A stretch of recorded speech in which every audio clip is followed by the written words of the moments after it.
By the nation tonight, a jury finding Karen Read not guilty of killing her Boston police officer boyfriend.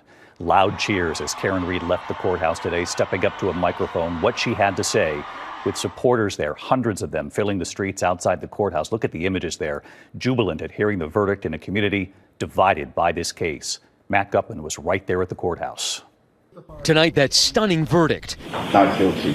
A Massachusetts jury finding Karen Read not guilty of second-degree murder, of manslaughter, and of leaving the scene in the death of her boyfriend, Boston police officer John O'Keefe. What say, is the defendant at the bar not guilty or guilty? Not guilty. Not guilty. So say you, Mr. Foreman? As word of the verdict reached Read supporters outside the courtroom, the cheers were so loud you could hear it inside the courtroom. The former adjunct professor was found guilty of a single lesser charge of drunk driving and sentenced to a year of probation. Right now you can hear the cheers of the crowd right there. Alan Jackson, Karen Read in that light blue suit emerging from the courthouse.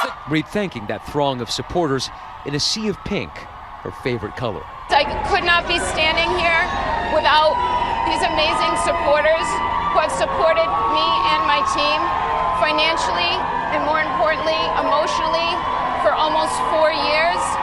And the second thing I want to say is no one has fought harder for justice for John O'Keefe than I have and my team. Prosecutors argued it was a cut-and-dried case, saying Read had rammed her SUV into O'Keefe after a night of drinking and left him to die in a blizzard outside a party that included other law enforcement.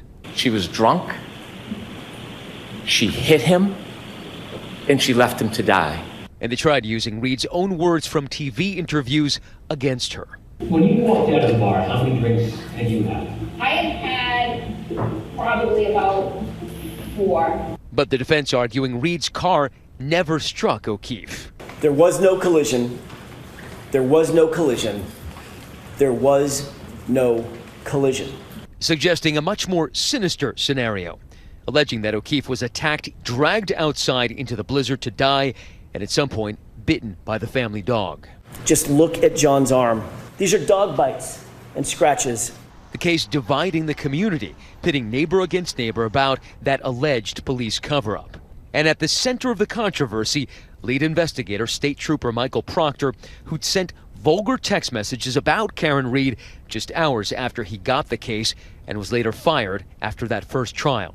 The defense argued the investigation was biased from the start. It was corrupted by a lead investigator whose misconduct infected every single part of this case from the top to the bottom. About the case. An allegation Proctor vehemently denies in a new exclusive interview with 2020. Did you plant evidence? Absolutely not. And I'm laughing because it's such a ridiculous accusation. It's something I would never do. I've never done. You know, most people would. And there's no evidence of it. We're talking about people in your community, your neighbors, who believe it. This is not strangers.